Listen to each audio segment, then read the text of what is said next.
This break is brought to you by Netflix. For a free 30-day trial, head over to netflix.com/Gamebreaker TV. Now, Riot's Vice President of Esports, Dustin Beck, as well as Senior Esports Manager Waylon Rosell, recently sat down with Kirst to talk about the evolution of League of Legends' competitive esports scene in Season 3 and beyond. Here to fill us in on some of what was said in that interview is our very own Troy Blackburn. Troy, fill us in. What does the future hold for League of Legends?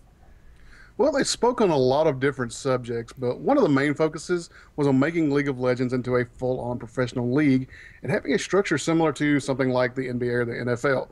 They feel that with a set schedule of weekly games, fans will enjoy being able to tune in every week and watch their favorite teams play. The schedule is going to be posted in advance, so there can be a nice build-up to an important upcoming match, and that can really help build rivalries, which is great for helping to draw fans in and really get that us versus them mentality that fans of big sports teams have. Dustin pointed out that not only is this new structure good for fans, but the players are going to be able to benefit from the way the league is set up as well. They no longer have to worry about salaries and how they're going to get to the next tournament. They can really focus on playing the game and giving their best performance in each match. The Riot Esports team is really trying to make the overall League of Legends esports experience better for everybody, and that includes the players and the fans. That sounds like a great idea. I really like the idea of trying to turn it into a proper us versus them, real sports style thing, so people can get really into it. So I understand they've got a new website to help fans keep track of some of the standings. Is that right? Yeah, they're building a website at lolesports.com, which I don't believe is actually live yet. And their fans are going to be able to check out the schedule and see when their favorite teams are playing. And there's going to be live stats after the matches, so you can go see the numbers on how players performed after each game.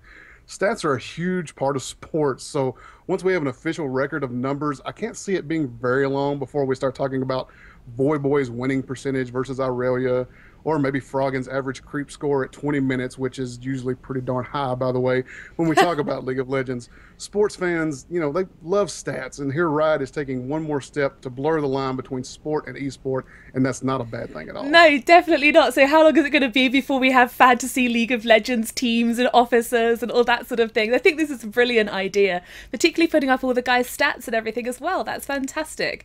Did they discuss any of the recent bannings of the pros that we've heard about at all?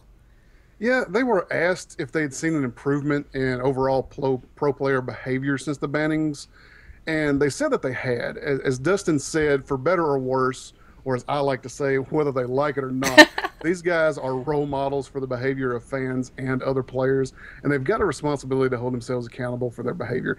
Dustin and Waylon said that the players are supporting these punishments and understand that it is for the betterment of League of Legends going forward. Yeah, definitely. And I think they're doing a really good thing with these bannings, because League of Legends, fairly or otherwise, does have this reputation for being a bit of a hotbed of that sort of not entirely positive behaviour. So it's great that they're moving steps in the right direction. So what about the future of the esports side of things here? Where do they see this whole esports thing going in the future?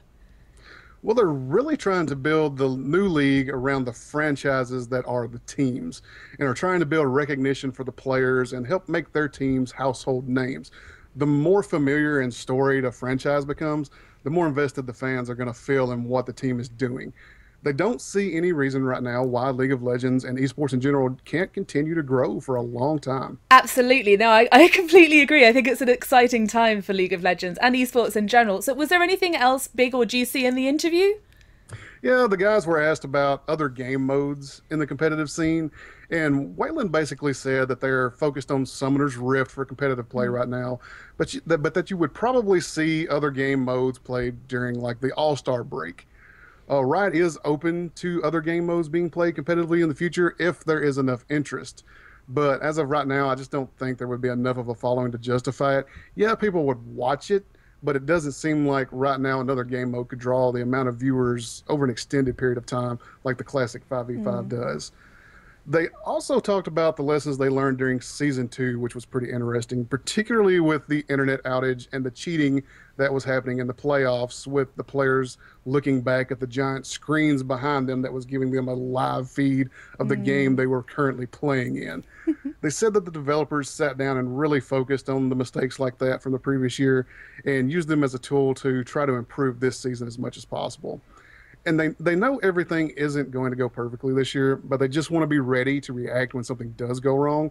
and do so in a way that keeps the game going in a positive direction. Absolutely. I think that's really the right attitude to take as well, just to sort of acknowledge your mistakes and try your best to learn from them. So certain other developers could probably take a lesson from Riot here. Well, thank you so much for that information, Troy. It sounds like an exciting time to be involved with League of Legends.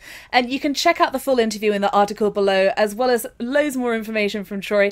And of course, regular League of Legends updates right here on Gamebreaker TV. Thanks for watching. See you again.